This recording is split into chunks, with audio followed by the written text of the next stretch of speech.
sacred scriptures of ancient India, which belong to the oldest written records in the history of mankind. According to the Vedic literature, there are many different types of human-like beings living within the universe, and they're all descended from an original common ancestor. According to the Vedic writings, there has been communication between human beings and other types of human-like beings throughout the universe for thousands and thousands of years. This used to be, in fact, more common than it is now.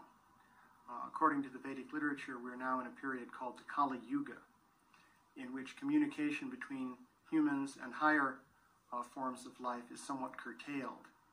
So actually the idea is that this communication was much more extensive in the distant past. Why did these contacts take place? Well, there's the ultimate question of purpose boils down to the question of what is the ultimate purpose of life?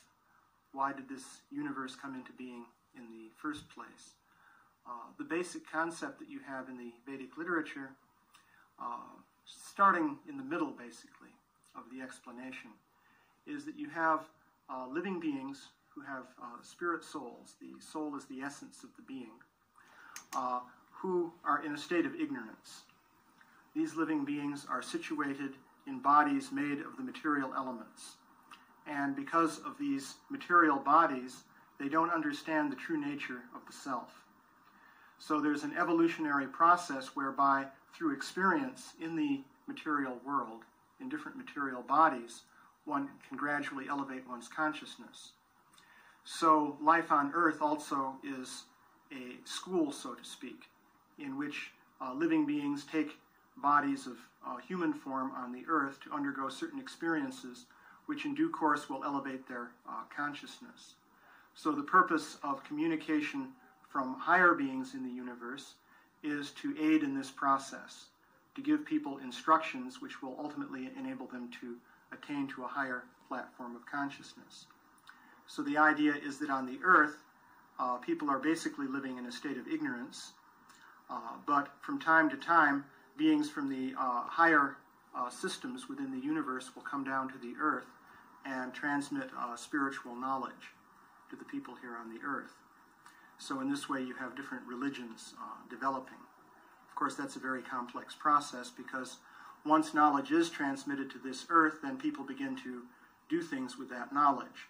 And so you can have the development of different religious creeds and so on and so forth.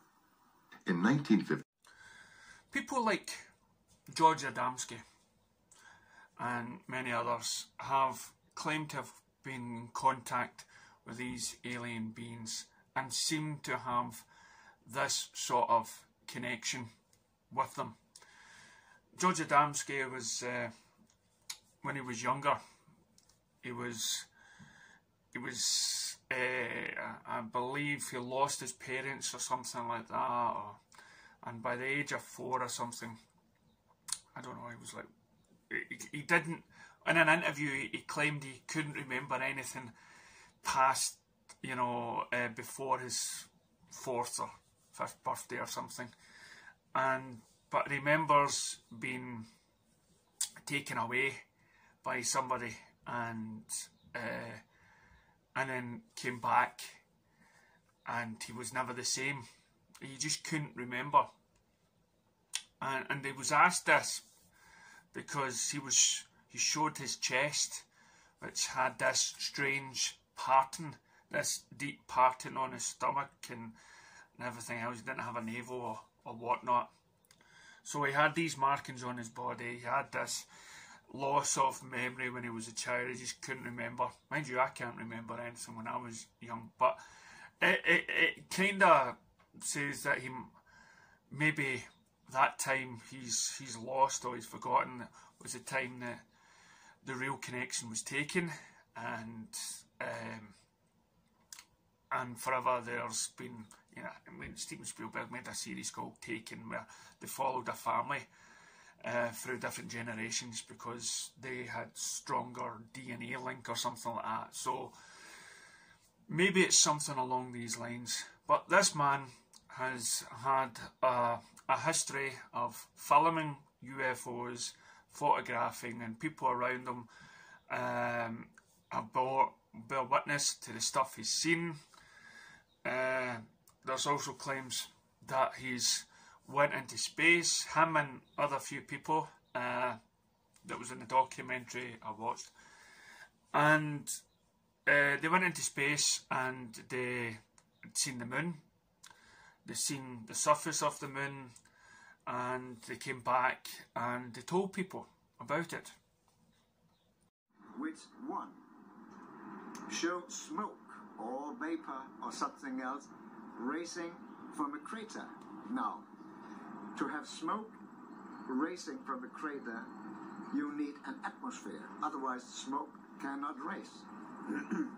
So, moon has an atmosphere. Some advanced scientists today agree and say that the moon have an atmosphere 65% or 64% of Earth's atmosphere.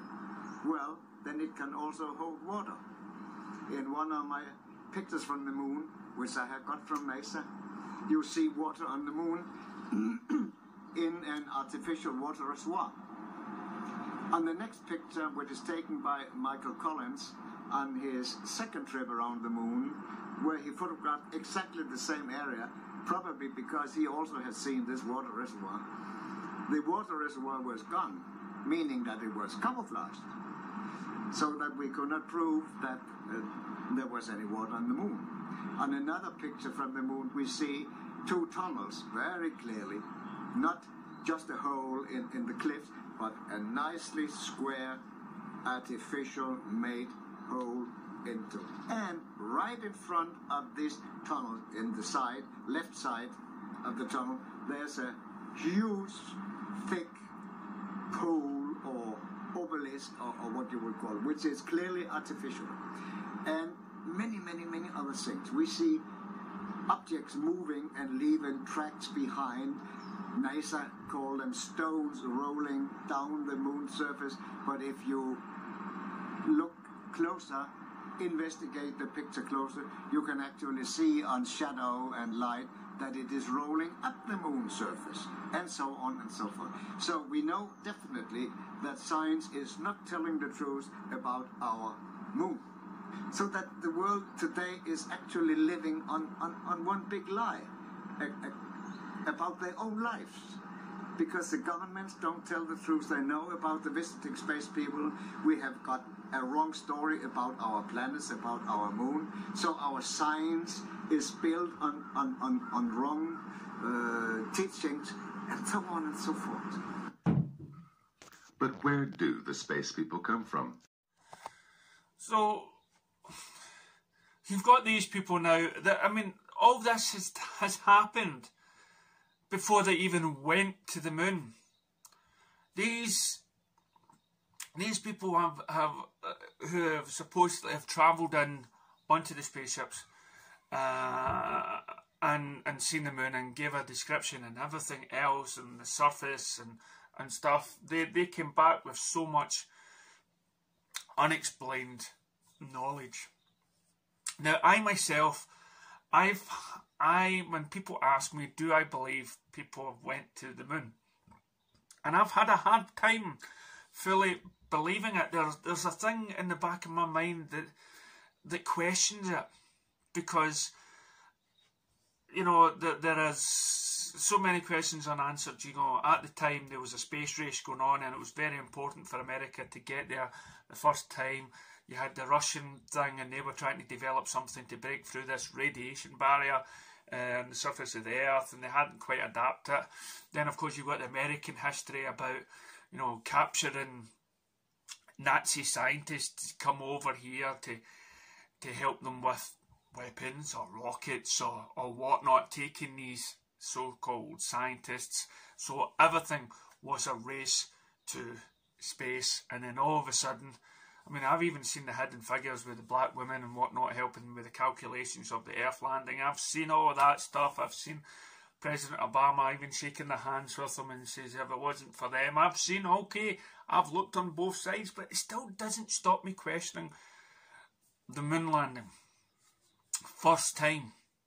I may believe third time, fourth time or fifth time somebody might have actually set foot, but it's just there's too many questions on the first moon landing.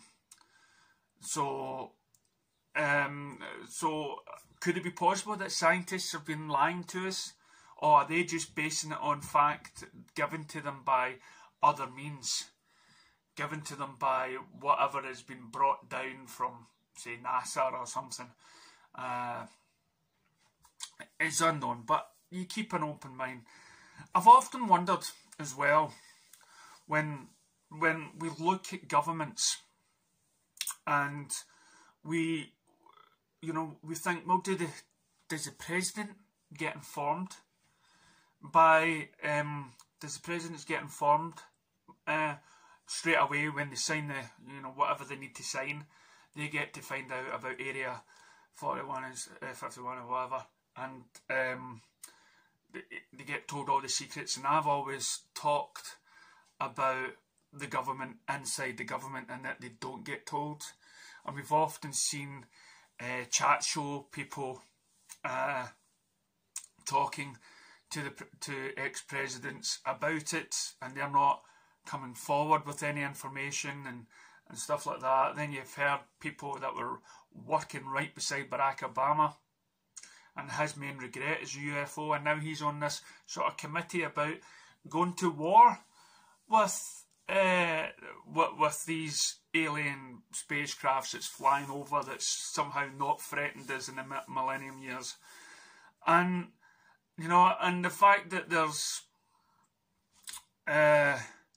so we question, if that's the case, what about the other powerful leaders, like the Roman Church, like the Pope?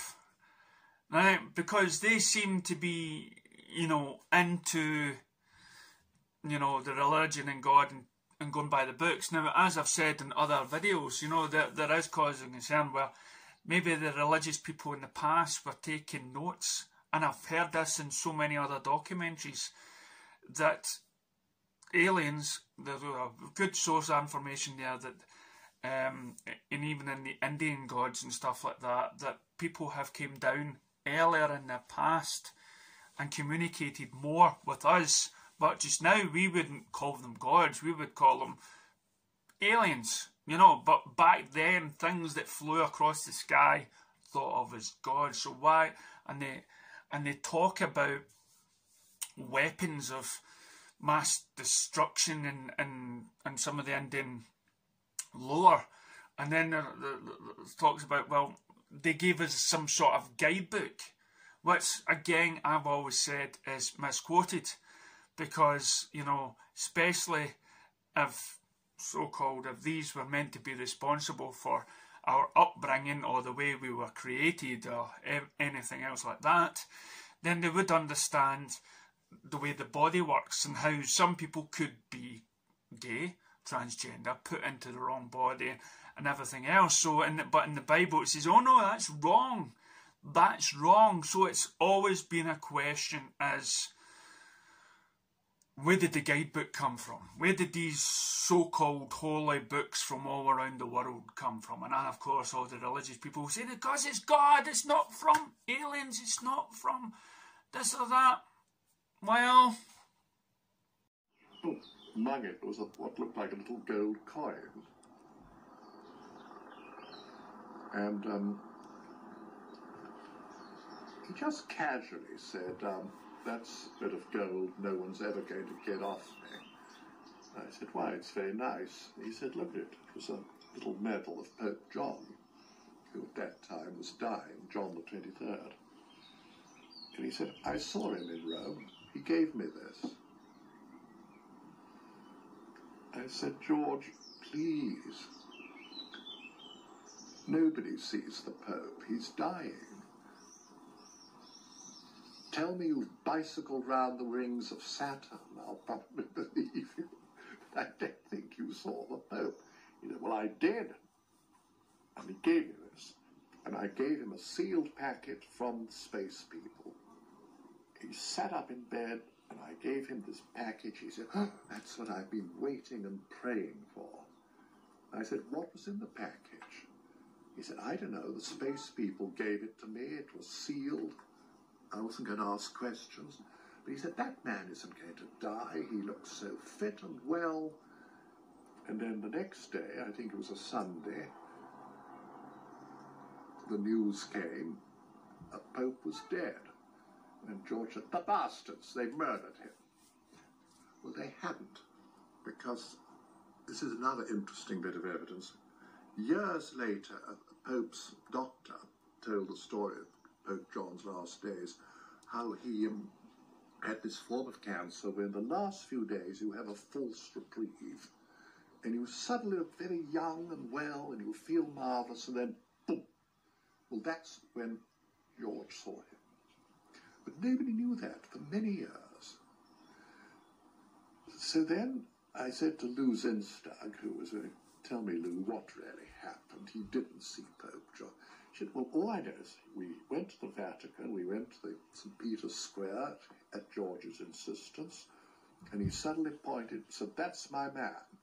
And there was a priest with red here. I said, 'Well, that's probably a bishop or Monsignor, somebody rather important.' And he said they embraced like old friends, and they went off through the private entrance on the left, not the public. And I said, 'Well, that's amazing. Then what?' And she said, 'Well, an hour later, he came out jumping up and down like a schoolboy, saying, 'Hooray, I've seen him, I've seen the Pope, I gave him the best.'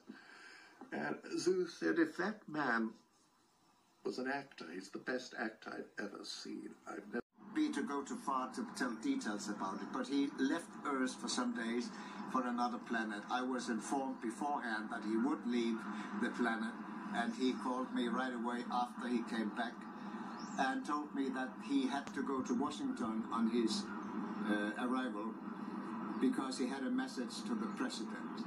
But he said, 'I cannot tell you what this message is, but if you follow the political situation on Earth, you will, for yourself, be able to see what the message contains. In 1 year, you will see the result.' And 1 year later, we had the Cuban crisis. And if you put your hand on your heart and tell the truth, you will probably know and acknowledge that if President Kennedy had not solved the Cuban crisis just the way he did, we would have had the Third World War. For in the final analysis, our most basic common link is that we all inhabit this small planet. We all breathe the same air. We all cherish our children's futures. And we are all mortal. This is just a few details out of, you could say, hundreds of things which you could tell, which all together fits into the picture that this man was something special, that he was telling the truth, and that those who were in power all over the world knew that he was telling the truth. Why are they still not telling the public about the existence of UFOs and extraterrestrials? Why is the government, why are they all so paranoid about these? Because it's free energy. End of the oil monopoly, aviation as we know it, the automotive industry. For something much better, but, you know, they won't get their greedy little hands on it. So they'll get any length. When the oil runs out, they'll probably pretend they've discovered it and release it. We have a great deal to lose, both politically and economically, by the type of acknowledging that the fact that they're here. They propulse their craft by electromagnetic energy. This is free energy. It radiates from every planetary body, and it costs nothing. Free energy, you wouldn't have to pay your light bills, gasoline for your cars, any of this, etc., etc. And we as a society, we as a world, function on the consumption of petroleum. We literally, if we stopped using petroleum, the whole world economic system would cease to exist. The type of chaos that would result, the people who control the power have no intention of letting that go. That's one of the reasons. There's also religious reasons as well, because some religions teach that there's nothing up there.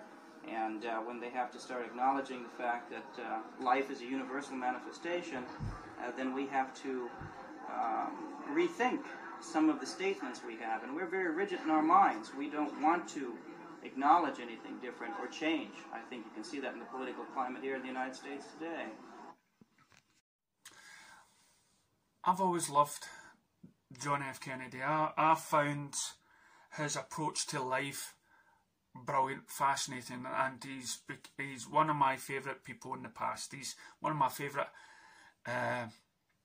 characters. He seemed to have this so-called, you know, up-to-date feeling towards the world. You know, down with racism. Why does America want to go to war all the time? Well, here we have a guy who doesn't want to go to war, could possibly have had some sort of connection with an alien, but at the same time you've got a government that's demanding a war. A government so much demanding a war that he was assassinated. You know, assassinated in a way where even today the secret of his assassination is still kept a secret. And as I said before, we've already had all these ideas of people, you know, the guy 2 cars down accidentally shooting them, or maybe there was a second man in the grassy knoll and stuff. Maybe it wasn't just a lone gunman, because the guy was actually shot in jail. Without him, you know, he was killed. The most, you know, the most sought out questioned guy in the planet, who probably wasn't even questioned if you watched JFK, Oliver Stone's Reed's film or whatever, Oliver Stone's movie, and he said he's a patsy, he's a guinea pig, he's the guy that's going to be taking the blame. You know, so you question it. You question, well, he had all these ideas about the world and about the world coming together. But the world, the rich, the hungry lieutenants of war people demanded, no, we want this war. And as I said in other videos before, the one government, you know, the one world order. And who's going to be in charge of that? Who wants to be in charge of it? Who wants to get to space first? Money people, yes. Mostly they seem to be America. But then again, there's Israel as well. But then again, we've got to... And there's all this I hear in these programs about technology, and that the technology is going so fast, but our minds aren't ready. Our connection to the world and everything else, our love and compassion is still to get to the level where both can come together and it'll be a mutual beneficial. But right now, the technology and everything that's in the world is way up here, and we are slaves to this technology in a way where we can be manipulated and controlled to think about certain things. And as I said before, Elon Musk is working on a chip to put in your head and everything else, and people are lining up to get that. So we are far not ready to communicate with these intelligent beings. And so, as I say, the question is, you know, is our religious leaders, is the Rome and the Vatican and whatnot already know the truth of these religions? Because surely, if somebody was to ever be approached, it wouldn't be Billy in the cornfields. It would be somebody that's well respected and loves the laws of what they had previously given us in the past. And that they're waiting for us to get to a level of maturity and understanding and love and compassion, the sort of Star Trek level, before they can actually come forward. And it's not like the day the Earth stood still, where, you know, maybe that's what we need. We need that big robot coming down here and telling us, listen, if we don't stop all this war hungering and whatnot and looking after our fellow people on the planet, then we're going to get our butts kicked. But again, these explorers, these scientists out there, you know, they have their own rules and laws as they travel around space looking for answers. And it just reminds me of an episode of Star Trek where you see these beings of no body, but just entities flying about, and they're levelled up, and probably that's their consciousness floating about. And it's just a minefield. But let us know what you guys and girls think. Thanks for watching.